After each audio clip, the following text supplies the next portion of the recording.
오늘은 합심기도의 능력이라는 제목으로 사도행전 1장 13절과 14절, 특별히 이 리플렉트 처치 가운데 지금 시즌에 가장 중요한 좀 우리 주목해서 봐야 될 내용이 뭔가, 저는 합심기도의 능력이라고 좀 감동을 받았습니다. 그래서 이것들에 대해서 여러분하고 좀 말씀을 나누기 원합니다. 사도행전 1장 13절에서 14절입니다. 네, 아마 뒤에도 나와 있네요. 한번 같이 읽어볼까요? 시작. 들어가 그들이 유하는 다락방으로 올라가니 베드로, 요한, 야고보, 안드레와 빌립, 도마와 바돌로메, 마테와 및 알페오의 아들 야고보, 셀롯인 시몬, 야고보의 아들 유다가 다 거기 있어 여자들과 예수의 어머니 마리아와 예수의 아우들과 더불어 마음을 같이하여 오로지 기도에 힘쓰더라. 아멘. 더불어 마음을 같이하여 오로지 기도에 힘쓰더라. 사도행전 1장의 배경이 어떻게 되죠? 예수님이 십자가에 달려 돌아가시고 부활하시죠. 그리고 이 사도행전 1장 앞부분에 보면 예수님께서 40일 동안 제자들과 함께 거하셨다라고 되어 있어요. 그리고 예수님이 그 40일 동안 부활하시고 제자들과 함께 있으면서 두 가지에 대해서 주님이 증언하십니다. 첫 번째는 많은 확실한 증거를 통해서 자신이 죽음에서 부활했음을 말씀하시고요. 또 하나는 뭐냐면 하나님 나라의 일들에 대해서 말씀하십니다. 그리고 나서요, 예수님이 승천하시기 전에요, 이렇게 말씀하세요. 예루살렘을 떠나지 말고 내게 들은 바 아버지께서 약속하신 것을 기다리라. 근데 여기서 아버지께서 약속하신 것이 무엇이냐면 동일한 그 말씀을요, 누가복음 24장에서 언급하고 있는데 누가복음 24장 49절 한번 보시겠습니다. 누가복음 24장 49절. 네, 뒤에 나와 있네요. 같이 읽겠습니다. 시작. 볼지어다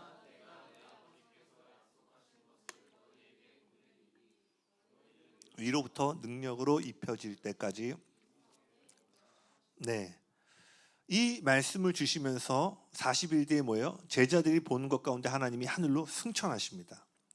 그리고 나서 승천하신 후에 제자들이 가장 먼저 한 일이 바로 방금 읽었던 말씀 14절 한번 다시 띄워주시겠어요? 1장 14절. 더불어, 네, 14절입니다. 더불어 마음을 같이하여 오로지 기도에 힘쓴 것이 그들이 예수님이 승천하시고 나서 가장 처음으로 했던 일이라는 거예요.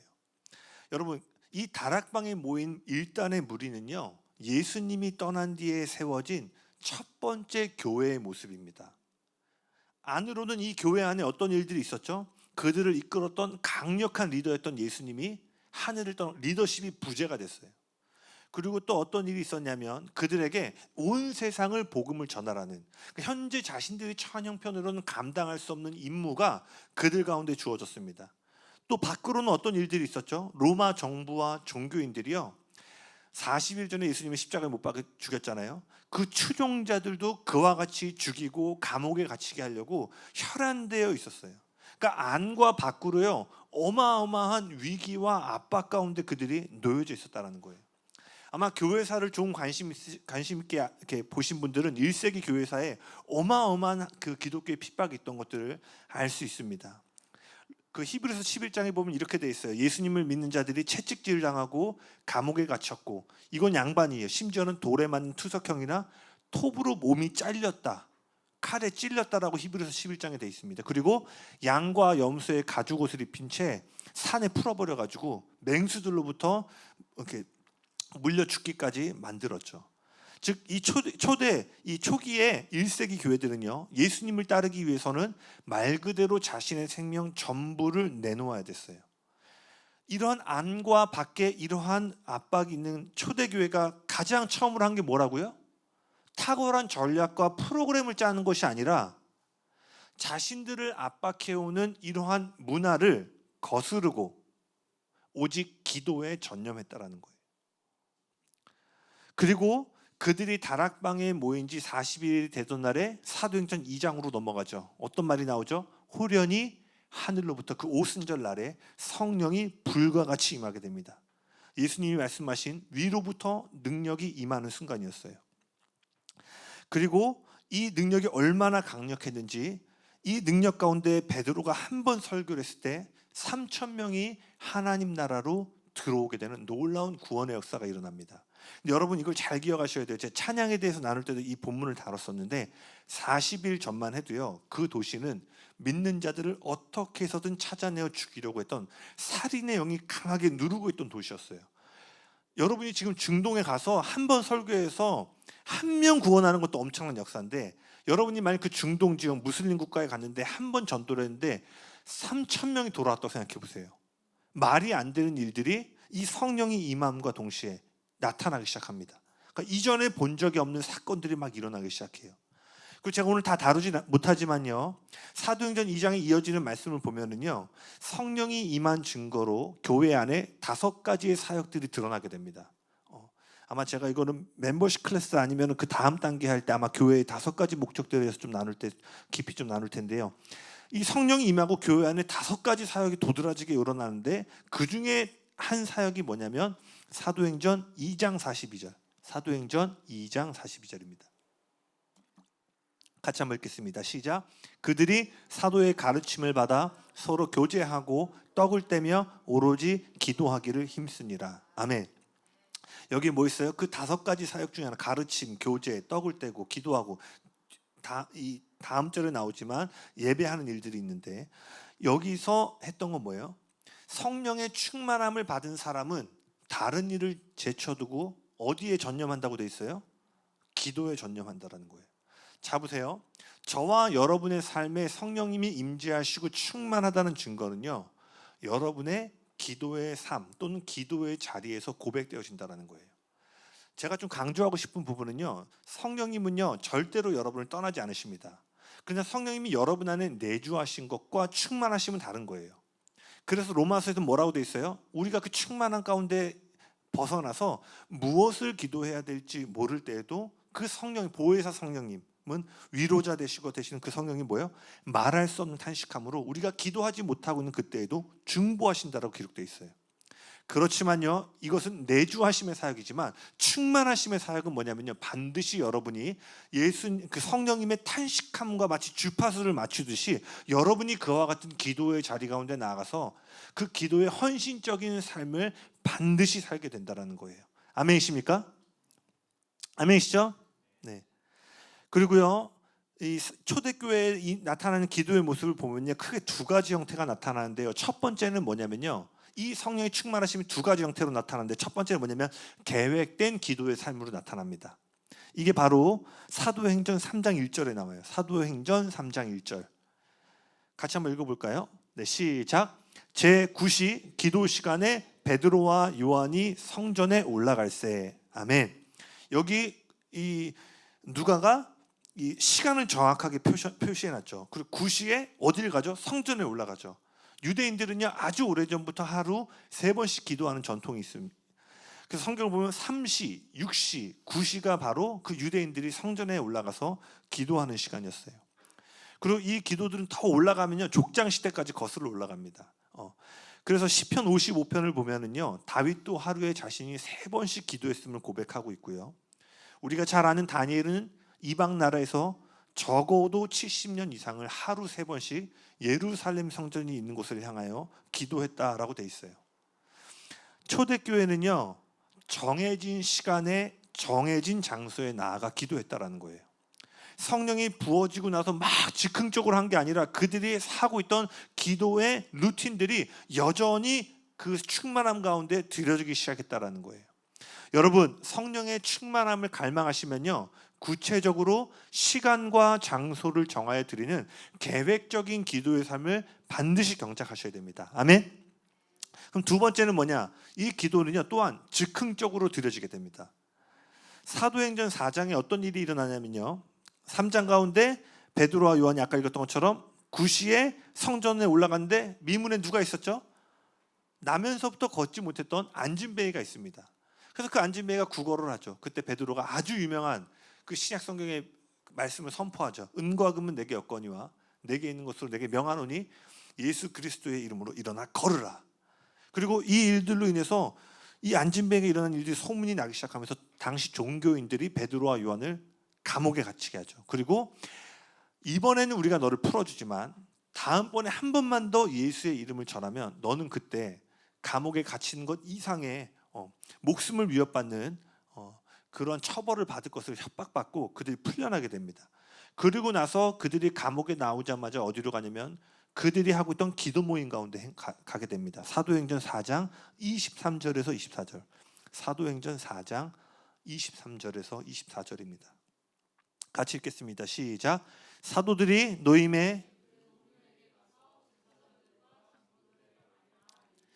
그들이 듣고 한 마음으로 하나님께 소리를 높여 이르되 대주제여 바다와 그 가운데 만물을 지은 이시오. 자, 이 기도는 뭐예요? 즉흥적인 기도예요. 그들이 3시와 9시와 6시에 기도하던 그 기도 리스트에 있던 기도 제목이 아니라, 왜냐하면 그들은 그 기도마다 하는 말씀과 기도들이 있거든요. 근데 이건 뭐예요? 그 즉흥적으로 일어난 상황으로부터 오는 반응이었죠. 이뿐만 아니라 그 사도행전 12장에 가면 베드로가 또 감옥에 갇혀요. 사도행전 12장 5절 한번 보시겠어요? 사도행전 12장 5절 같이 한번 읽겠습니다. 시작. 이에 베드로는 옥에 갇혔고 교회는 그를 위하여 간절히 하나님께 기도하더라. 자, 이것도 뭐예요? 예정되고 계획된 기도가 아니라 베드로가 옥에 갇힘으로 일어난 다급한 상황 가운데 즉흥적으로 그것 가운데 리스판스하고 기도했다라는 거예요. 그래서 여러분이 성령의 충만함을 지속하기 위해서는요, 여러분 삶 가운데 시시때때로 일어나는 즉흥적인 상황 가운데 감정적인 반응을 하는 것이 아니라 성령 안에서 기도로 반응하는 것을 연습하셔야 된다는 거예요. 그래서 제가 언젠가 제 얘기 해드렸잖아요. 저도 어려움 있으면 그때 청년 때 뭐 했다고요? 주님은 찬양받기에 합당하십니다. 왜냐하면 히브리인들 우리와 달리야 우리는 예배와 기도를 나눠서 생각하는데 그 히브리어를 보면은요, 예배와 기도를 할 때 기도란 단어를 씁니다. 왜냐하면 유대인들의 개념에서는요, 하나님을 높이는 예배와 기도가 분리된 게 아니라 하나 된 개념이기 때문이에요. 그러니까 여러분 자동적으로 어떤 일들이 일어나면은요, 이게 바로 다윗의 시편 27편의 고백이잖아요. 압살롬이 자신을 죽이려 오는 어마어마한 상황에서도 그가 눌렀던 자동적인 첫 번째 반응은 뭐예요? 고개가 꺾이는 게 아니라 바로 하늘을 향해서, 이러한 때도 우리 같으면 하나님 이 문제 해결해 주세요, 이 관계 해결해 주세요, 제 어떤 것들 해결해 주세요 할 텐데 다윗이 구했던 건 뭐예요? 내 평생에 오직 한 가지는 주님의 집에 거하며 주님의 아름다움을 보는 것입니다. 여러분, 이게 어느 정도로 다윗이 이 기도의 삶에 헌신되어 있으면요, 이러한 위급함과 다급함이 올 때 안을 향하여 보는 것이 아니라 그 즉시로 위를 바라보기 시작했다라는 거예요. 여러분, 그래서 계획적인 기도 안에서 우리의 토양을 경작하고 또 뭐예요? 즉흥적인 상황들이 올 때 계속 영적으로 반응하는 연습들을 계속 해 나가셔야 된다는 것입니다. 아멘. 그런데요, 제가 여기서 좀 더 살펴보고 싶은 부분은요, 이 초대교회가 드렸던 기도가 계획적인 기도였든 즉흥적인 기도였던 이 기도에 한 가지 공통점이 있는데요, 두 기도가 모두 개인적인 기도가 아닌 공동의 기도였다는 거예요. 제가 자주 이야기하는 것 중에 하나가, 하나님의 말씀은 절대로 진공 상태에서 들려지는 것이 아니라는 거예요. 그분의 말씀은 언제나 특정한 시대에 특정한 장소에 살고 있는 특정한 사람들에게 전해지게 됩니다. 이걸 다른 말로 말하면요, 우리 모두는요, 우리가 현재 속해 있는 문화 속에서 하나님의 말씀을 듣게 된다는 거예요. 그래서 복음, 하나님의 진리는 모든 세대와 문화를 초월하는 절대적인 진리의 말씀이지만, 그 절대적인 진리는요, 문화를 뛰어넘어 분명하게 표현되기가 어렵습니다. 왜냐? 그 절대성의 문제가 있는 것이 아니라 우리는 불가피하게 우리가 속해 있는 특정한 문화 가운데서 그것들을 듣기 때문이에요. 이걸 다른 말로 또 뭐라고 하죠? 세계관이라고 하죠. 그러니까 문화는 뭐냐면요, 그 마치 빨간 안경을 끼면은 뭘 봐도 빨갛게 보이고, 노란 안경을 끼면 뭘 봐도 노란색이 아닌데 노랗게 보이죠.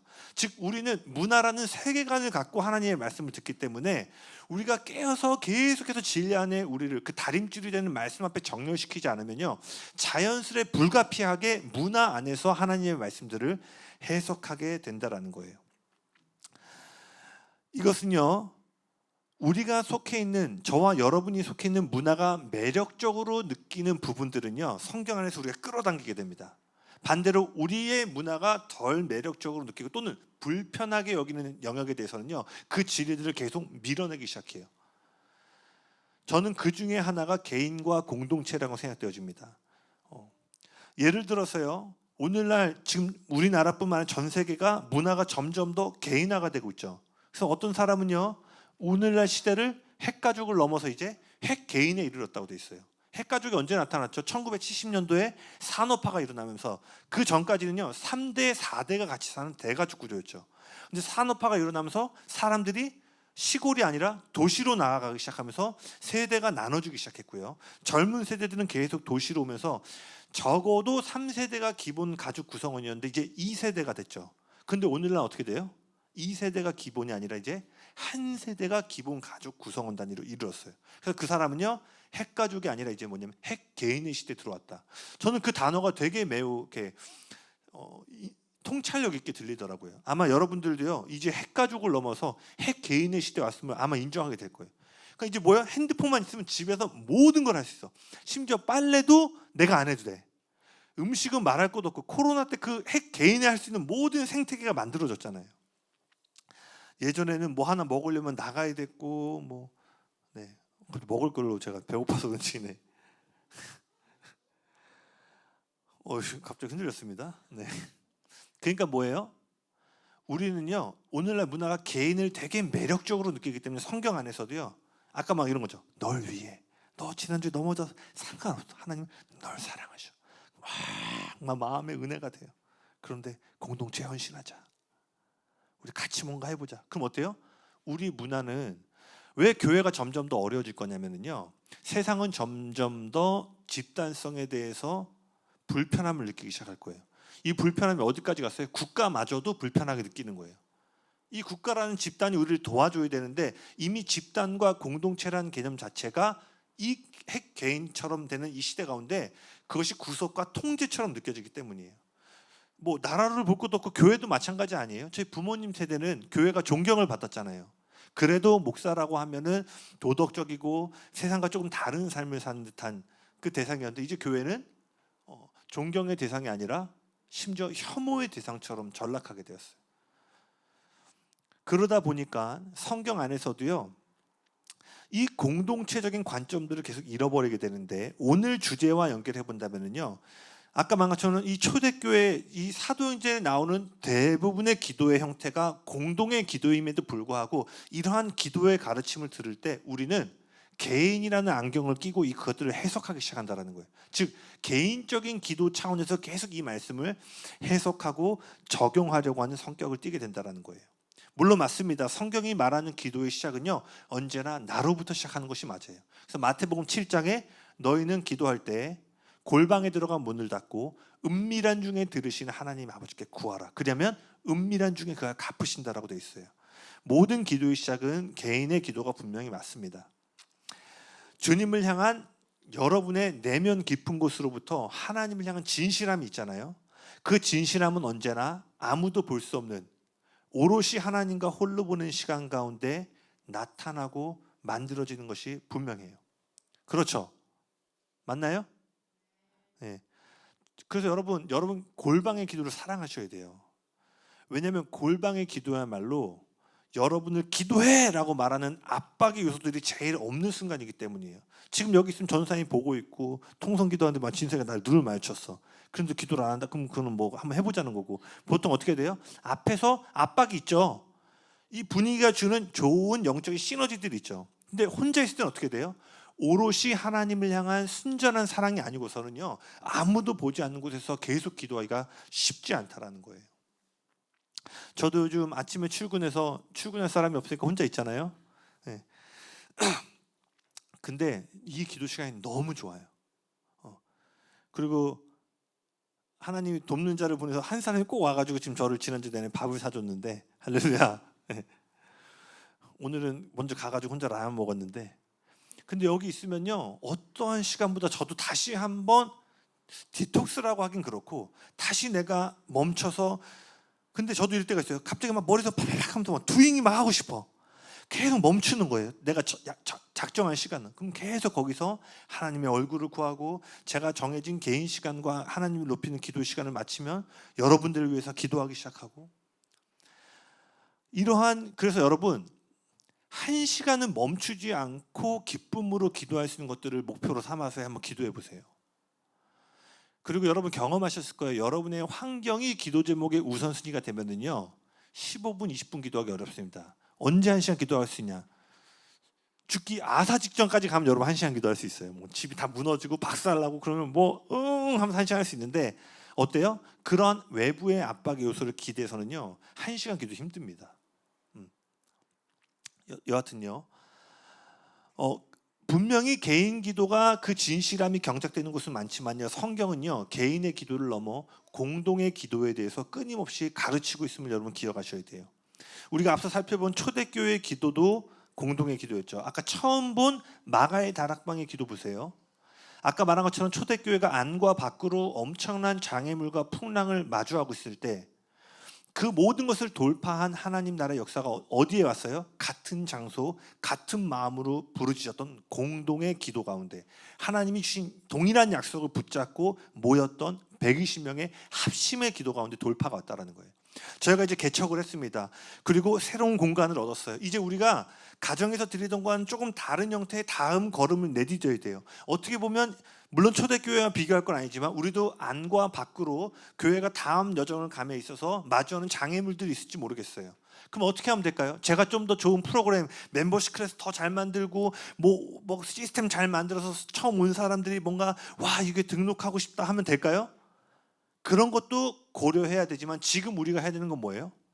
마가의 다락방에 모였던 성도들처럼요 합심하여 기도하는 일에 저는 힘을 써야 된다고 믿습니다. 아멘이십니까? 이어지는 초대교회의 기도 사역이 아까 말한 것처럼 대부분이 합심 기도였다고 돼 있죠. 아까 사도행전 2장 42절도 한번 보시겠어요? 사도행전 2장 42절도 한번 띄워주시겠어요?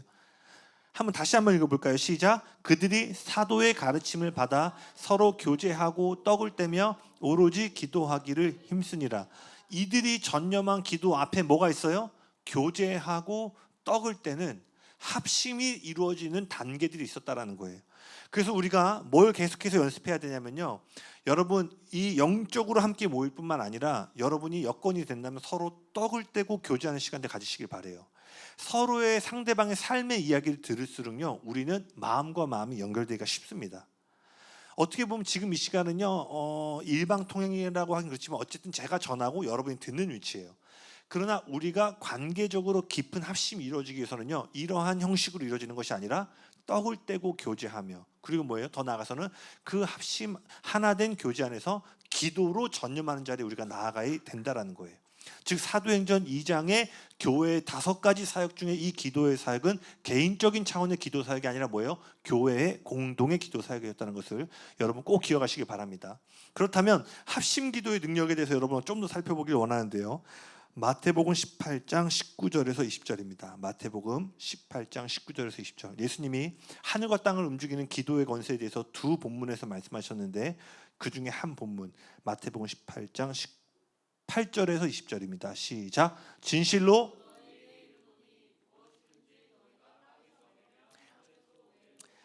무엇이든지 땅에서 풀면 하늘에서도 풀리리라.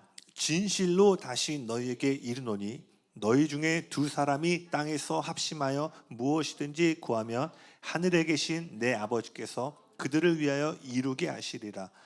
2-3사람이 내 이름으로 모인 곳에는 나도 그들 중에 있느니라. 아멘. 여러분이 이 본문을 좀 더 깊이 이해하기 위해서는요 이 구절과 한 단락을 이루고 있는 15절부터 읽으셔야 돼요.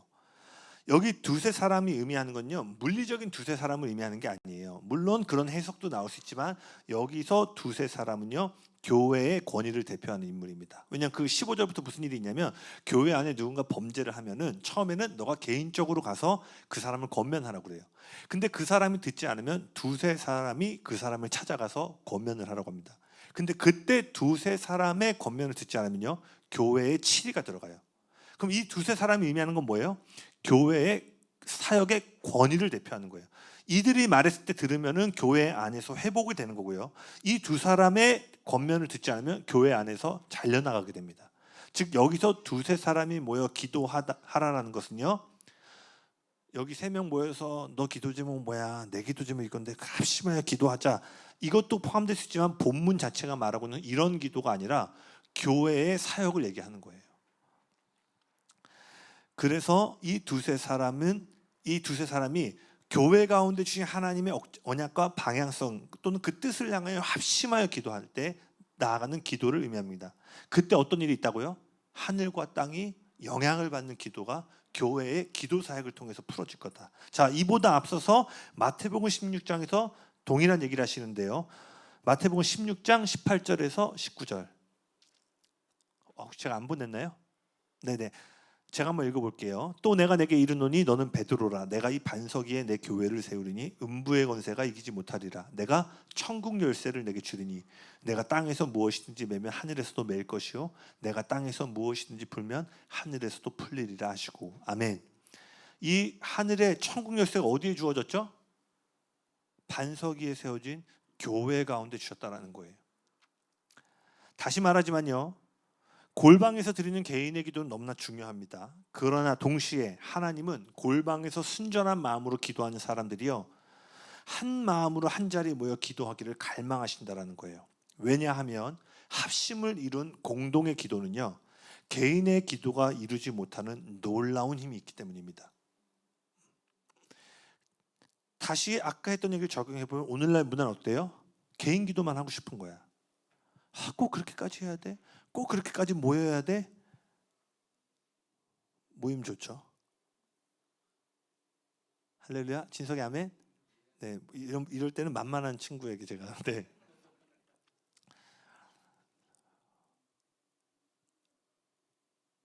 전도서 4장 9절 말씀도 제가 안 보내드렸죠? 있나요? 네, 한번 같이 읽겠습니다. 시작. 혼자보다는 둘이 더 낫다. 두 사람이 함께 일할 때 더 좋은 결과를 얻을 수 있기 때문이다. 여기 정확하게 전도서 말씀에 뭐라고 돼 있어요? 혼자 기도하는 것보다 둘이 기도하는 게 훨씬 더 낫다라는 거예요. 왜? 두 사람이 한 사람이 이룰 수 있는 것보다 더 좋은 결과를 만들어낼 수 있기 때문이라는 거예요. 레위기 26장 7절과 8절도 한번 보기 원합니다. 레위기 26장 7절과 8절 같이 읽겠습니다. 시작. 너희의 원수들을 쫓으리니 그들이 너희 앞에서 칼에 엎드려질 것이라. 또 너희 다섯이 백을 쫓고 너희 백이 만을 쫓으리니 너희 대적들이 너희 앞에서 칼에 엎드려질 것이며. 자, 수학적으로 접근해 보면요, 5명이 100을 이기면 한 사람이 몇 명이에요? 철이 형제님? 할렐루야. 역시 외국계. 네, 한 사람이 20명을 이기는 거예요. 그럼 이걸 수학적으로 계산하면 100명이면 몇 명이에요? 임범 조사님? 네, 2,000명. 역시 사역자는 역시 저희가. 자, 20명이 100을 곱하면 2,000명이죠. 그런데 성경은 100명이 2,000명이 아니라 몇 명을 이긴다고 돼 있어요? 10,000명을 이길 거라고 얘기하고 있어요. 즉 하나님 뭘 얘기하시는 거예요? 너희가 연합하여 힘을 합쳐 싸운다면 너희의 능력을 개발하고 증가시켜서는 도달할 수 없는 그 영역의 돌파와 승리를 경험하게 될 것이다. 내가 개인적으로 역량을 올리고 끌어올려서 갈 수 있는 돌파 수준이 있잖아요. 그런데 우리가 연합을 하면은 방금 읽었던 말씀처럼요, 개인의 성장으로는 이룰 수 없는 돌파와 성공의 자리 가운데로 우리가 나아가게 될 것을 얘기하고 있는 거예요. 신약 성경에서요, 동역자라는 단어 많이 나옵니다. 바울이 편지 보낼 때마다 내 동역자 오네시모, 동역자를 계속 얘기를 해요. 근데 여기 동역자에 해당되는 헬라어가요, 스네르고스라는 단어인데요, 이 스네르고스에서 어떠한 단어가 나오냐면 영어 단어 시너지가 나옵니다. 시너지라는 단어가 어떤 의미죠? 하나 이상의 행위가 서로 연합할 때 그걸 더했더니 개별적인 노력을 합한 것보다 훨씬 더 큰 결과를 가져오는 것을 시너지 효과라고 하죠. 쉽게 말하면 뭐예요? 재범이가 50kg를 들고 제가 50kg를 드는데 우리 둘이 한 물건을 들어봤더니 100kg가 아니라 150kg를 드는 거예요. 1 더하기 1이 2가 아니라 3과 4가 나온 거를 시너지 효과라고 하죠. 근데 여기서 동역자라는 단어가 바로 이 시너지의 어원이라는 거예요. 즉 동역자라는 의미가 뭐예요? 단지 지금 함께 하거나 같은 공간에 있는 관계를 말하는 게 아니에요. 전사님 개척하셨고 지금 어려우니까 내가 옆에 있어줘야지. 맞아, 이거 너무 고마웠지만 더 깊이 다음 단계의 동역자의 관계로 들어간다는 건 뭐예요? 영적인 상승 효과를 함께 만들어내는 거예요. 즉 개별적인 능력의 합으로는 도달할 수 없는 돌파와 승리를 만들어내는 관계가 동역자라는 거예요. 할렐루야. 우리 모두 동역자가 되길 원합니다. 여기 계신 분들이 그런 분 없겠지만 전사님 개업했으니까 여기 음식점부터 음식점 사장이니까 전사님 맨날 나오고 나는 이제 옆에서 도와드릴 거 있으면, 아닌 거 아시죠? 제가 여기서 지금 돈 버는 거 아닌 거 아시죠? 제가 지금 뭐 음식 만들어서 팔아서 그 벌어가지고 제가 뭐 교회 운영하는 거 아니잖아요. 교회를 세운다는 건 뭐예요? 저는 설교자와 목회자로서의 그 역할을 감당하는 거고요. 여러분은 그러니까 높고 낮음에 대한 게 아니에요. 영역에 대한 질서는 필요하지만 각기 다른 영역에서 우리는 지금 영리단체를 만든 것이 아니라 그리스도의 몸을 만들어가고 있다는 거예요. 그리고 동역자가 된다는 건 뭐예요? 너 힘과 내 힘이 있는데 이거를 함께 들었을 때 더 많은 돌파 승리의 자리로 계속 나아가도록 이끌어주는 거예요. 저는 저의 자리에서 여러분에게 동역자가 되어드린 거고, 여러분은 여러분의 자리에서 저의 동역자가 되어드릴 때 그리스도의 몸을 함께 세우는 것이 저는 교회라고 믿습니다. 아멘. 그런데 이것이 뭐예요? 하나된 마음으로 함께 모여드리는 공동의 기도 가운데서 나오기 시작한다라는 거예요. 시편 133편 1절에서 3절입니다. 연합에 대해서 가장 많이 다뤄지는 본문 중에 하나인데, 이 시편 133편은 어떻게 한 사람보다 연합된 공동의 기도가 하늘의 축복을 풀어낼 수 있는가를 명확하게 보여주고 있습니다. 한번 같이 읽겠습니다. 시작. 보라, 형제가 머리에 있는 수염 곧 아론의 수염에 흘러서 그의 옷깃까지 내림 같고 헐몬의 이슬이 시온의 산들에 내림 같도다. 거기서 여호와께서 복을 명령하셨나니 곧 영생이로다. 네, 아마 많이들 아시는 말씀일 텐데, 여기서 보시면요, 한국어 성경에는 1절에 선하다, 2절에는 보배롭다라는 단어가 있는데요, 히브리어로는 이 두 단어가 동일한 단어를 쓰고 있습니다. 바로 둘 다 토브라는 단어를 쓰고 있어요. 즉 이 시편 기자는 지금 1절의 연합, 2절의 기름 부으심을요, 토브란 단어를 사용함으로 연결하고 있어요. 즉 이 시편 133편 1절과 2절이 뭘 얘기하고 있는 거예요? 연합과 기름 부음은 결코 떨어질 수 없는 관계에 있다라는 거예요. 그리고 토브에는 또 어떠한 의미가 있냐면요, 풍성하다, 열매 맺다라는 의미가 있습니다. 즉 형제의 연합이 성령의 풍성한 열매를 맺는데 필요함을 의미하고 있는 거예요. 그래서 여러분 기억하셔야 돼요. 풍성한 기름 부으심이 어디에 임하는 줄 아세요? 풍성한 연합 가운데 기름 부으심이 임한다라는 거예요. 아멘이십니까? 그래서 우리가 어떠한 사역이나 형식을 만들기 전에요, 진정한 연합과 하나됨을 이룬다면요, 하나님은 이제 우리가 해야 될 일들에 필요한 기름 부음을 우리 가운데 부어 주신다라는 거예요. 지금 우리에게 필요한 건 뭐예요? 이 하나됨과 합심의 자리 가운데 계속해서 나아가는 것이라고 저는 믿습니다. 아멘.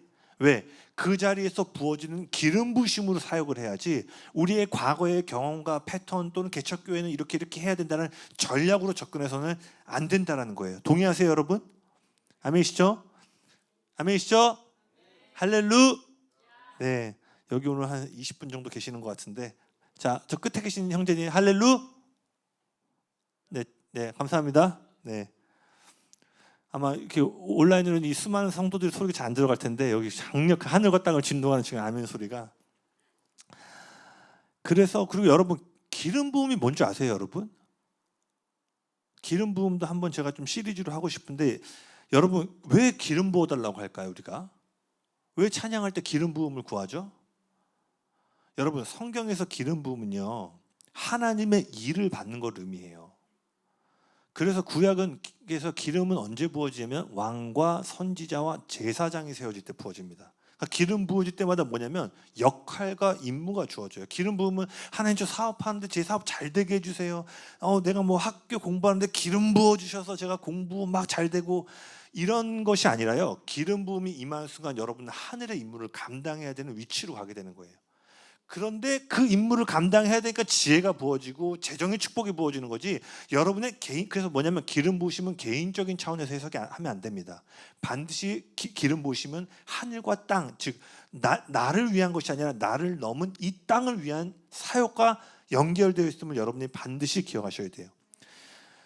그래서 누가복음 4장 18절에 보면은요, 성경 있네. 누가복음 4장 18절 혹시 제가 안 드렸죠? 한번 찾아보실래요? 누가복음 4장 18절. 예수님이 공생애를 시작하시면서요, 회당에 가셔서 설교하시는 장면입니다. 그 사역의 출발 지점에서 주님이 이렇게 말씀을 전하시는 거예요. 누가복음 4장 18절. 제가 아까 말씀을 이렇게 치다가 보내가지고 다 못 보내드렸네요. 같이 한번 읽어볼까요? 시작. 주의 성령이 내게 임하셨으니 이는 가난한 자에게 복음을 전하게 하시려고 내게 기름을 부으시고, 여기까지 맺겠습니다. 내가 사역을 이제 시작하는데 뭐예요? 내게 기름이 부어졌기에 내가 이제 이 공생의 사역을 출발한다라고 얘기하는 거예요. 여러분, 예수님은 이전에도요 하나님 아버지와 가장 친밀함 가운데 있던 분이셨어요. 맞나요? 아버지와 하나가 되었기 때문에 그분은 세상에서 가장 친밀한 존재셨는데 그분은 어떠한 일도 하지 않으셨어요. 근데 그분이 일을 하는 지점이 하늘의 일을 감당하는 지점이 이르는데 그때 뭐예요? 기름이 부어졌다라는 거예요. 이처럼 기름 부으심은요 여러분이 이 땅에서 하고 있는 일과 하늘의 일을 연결해주는 매개체입니다.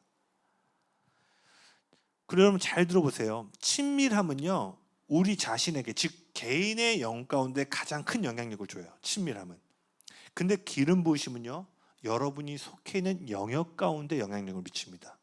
다시 우리가 하나님 친밀함을 구합니다. 그래서 이 친밀함이 가장 먼저 영향을 주는 건 뭐예요? 나의 심령 가운데 영향을 주는 거예요. 그러나 기름 부어 주십시오라고 하는 그 기름 부음은 여러분 자신이 아니라 여러분의 권세 아래에 있는 사람들과 도시와 지역 가운데 영향을 미친다라는 거예요. 그래서 기름 부음이 임하잖아요. 땅의 실제적인 변화가 옵니다. 친밀함 가운데 들어가면 내 삶이 변하는데 기름 부으심이 임하면 여러분이 손을 대고 있는 일들 가운데 역사가 나타나요.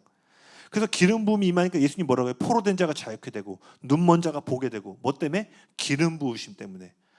전에도 안 친밀하셨는가? 너무나 친밀하셨죠.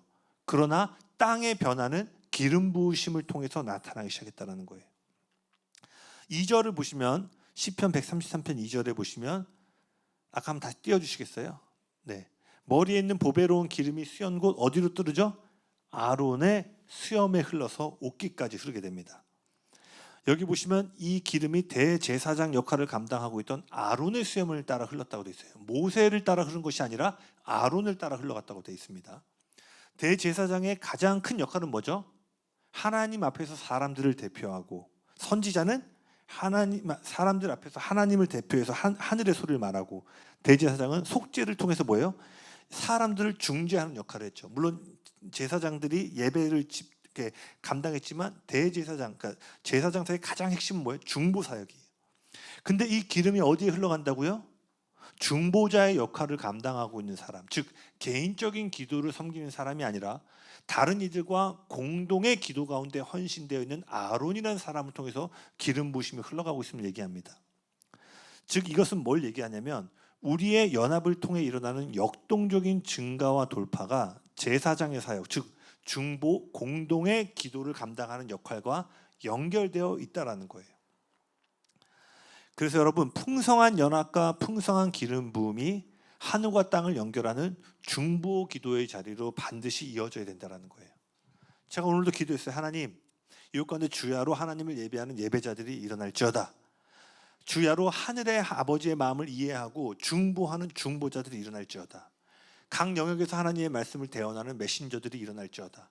혼자 기도하지만 선포하는 거예요. 특별히 왜? 주야로 쉬지 않고 기도하고 중보할 사람들 지금 세워 주시옵소서.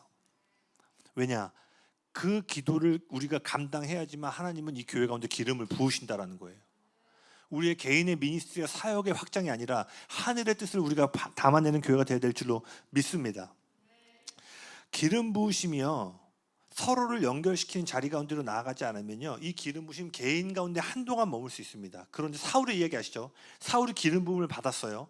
그러나 그가 백성과 민족을 향한 생각보다 자신의 명예와 어떠한 체면들을 더 우선시 시작했죠.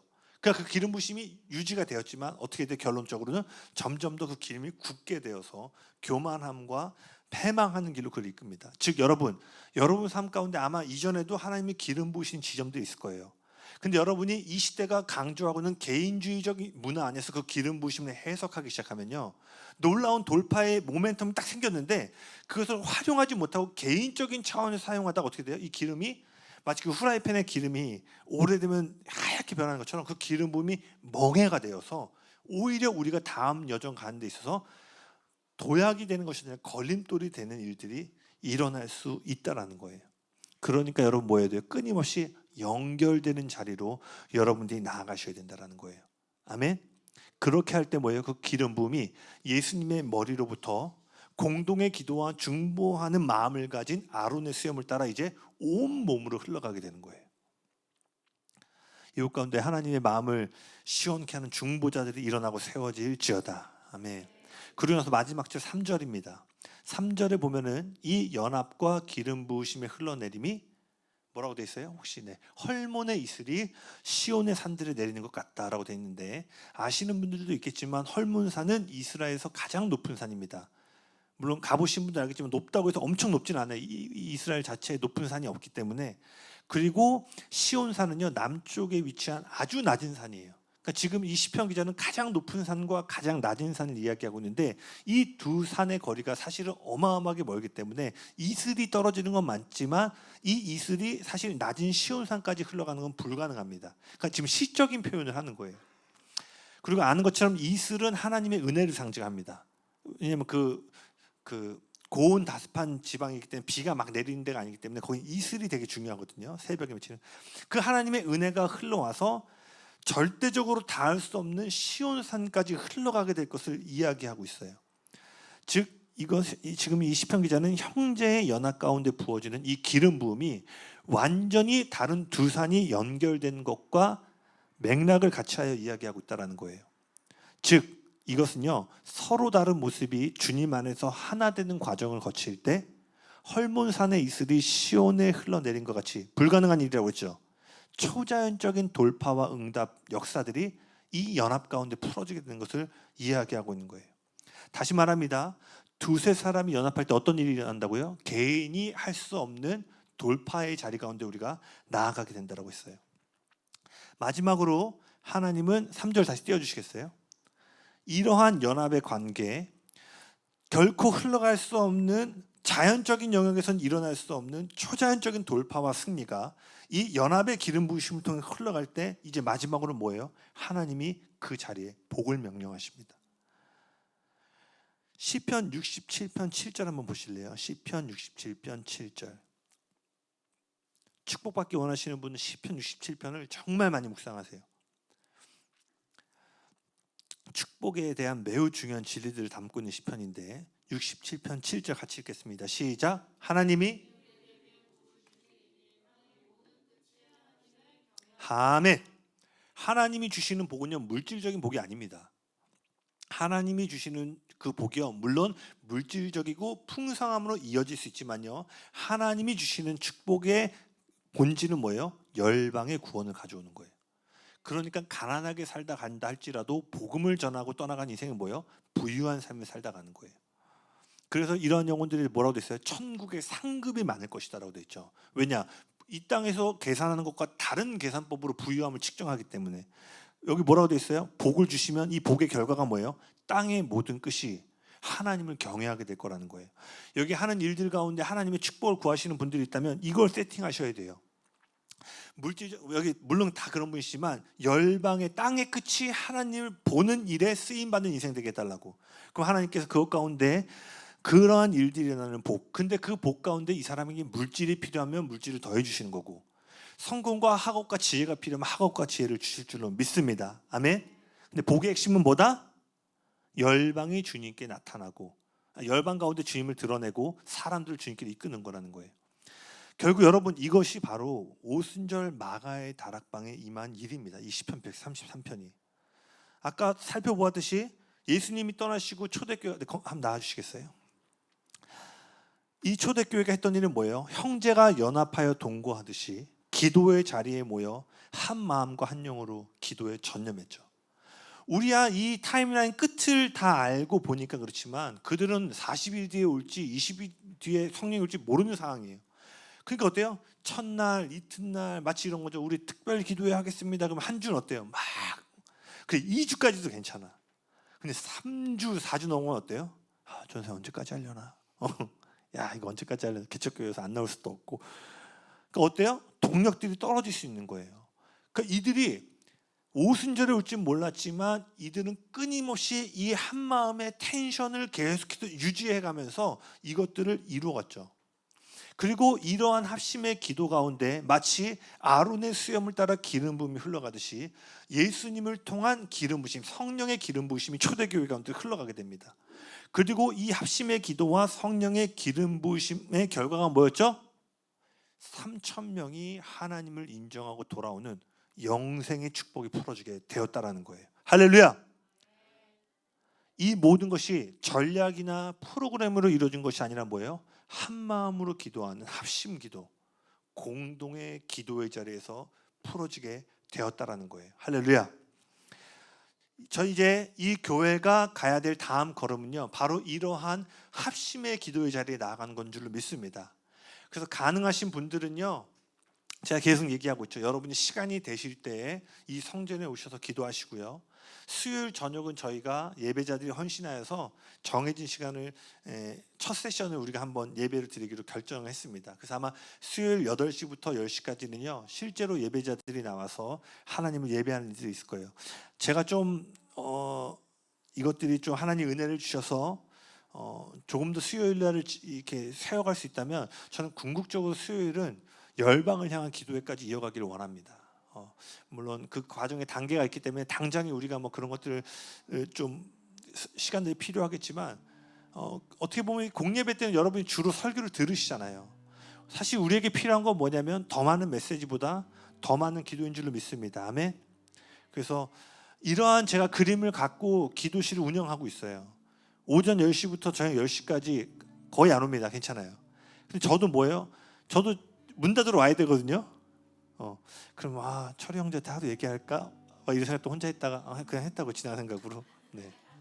그런 표정 지을 건 없잖아요, 철이 형제. 왜냐면 저도 나오면은 아내랑 좀 협의를 보고 나와야 되는데. 나윤아, 네. 여기 옆에서 이모 이렇게 예배하는 거 봐봐. 네. 그래서 여러분, 이 교회는 절대로 정죄하지 않습니다. 할렐루야. 네. 그래서 제가 계속 도전하는 건 뭐예요?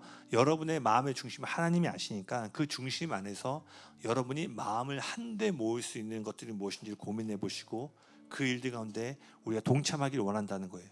그리고 저희가 때로는 이 공간에 모일 수도 있지만 만약에 지리적으로 못 모인다 할지라도 우리가 합심하며 기도의 초점을 맞춘다면 그리고 그것 가운데 시편 133편의 복이 부어져야 우리가 하는 예배, 우리가 하는 말씀 사역, 전도 사역, 선교 모든 것들 가운데 하나님을 비춰내는 그 반사하는 일들을 감당할 수 있을 줄로 믿습니다. 아멘.